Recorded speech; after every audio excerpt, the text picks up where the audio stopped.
ಮುರುಡೇಶ್ವರ ಬೆಂಗಳೂರು ಮಧ್ಯೆ ಮಂಗಳೂರು ಮೂಲಕ ಸಂಚರಿಸುತ್ತಿರುವ 16585/86 ಬೆಂಗಳೂರು ಮುರುಡೇಶ್ವರ ಎಕ್ಸ್‌ಪ್ರೆಸ್ ರೈಲಿನ ಸಮಯ ಬದಲಾಯಿಸುವ ಪ್ರಸ್ತಾವಕ್ಕೆ ಮಂಗಳೂರಿನ ಯಾತ್ರಿ ಸಂಘದವರು ವಿರೋಧ ವ್ಯಕ್ತಪಡಿಸಿದ್ದಾರೆ.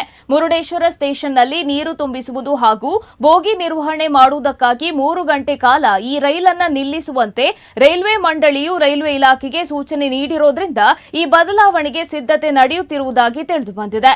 ಈ ರೀತಿ ಮುರುಡೇಶ್ವರದಲ್ಲಿ ರೈಲನ್ನ ತಡೆ ಹಿಡಿದ್ರೆ ವೇಳಾಪಟ್ಟಿಯಲ್ಲಿ ಬದಲಾವಣೆ ಮಾಡಬೇಕಾಗಿ ಬರೋದಲ್ಲದೆ ರೈಲು ಮಂಗಳೂರು ಸೆಂಟ್ರಲ್ಗೆ ಬರದೆ ಮಂಗಳೂರು ಜಂಕ್ಷನ್ ಅಥವಾ ಪಡೀಲು ಮೂಲಕ ಹೋಗುವ ಸಾಧ್ಯತೆ ಇದೆ ಎನ್ನುವುದು ಈ ಭಾಗದ ಪ್ರಯಾಣಿಕರ ಕಳವಳ.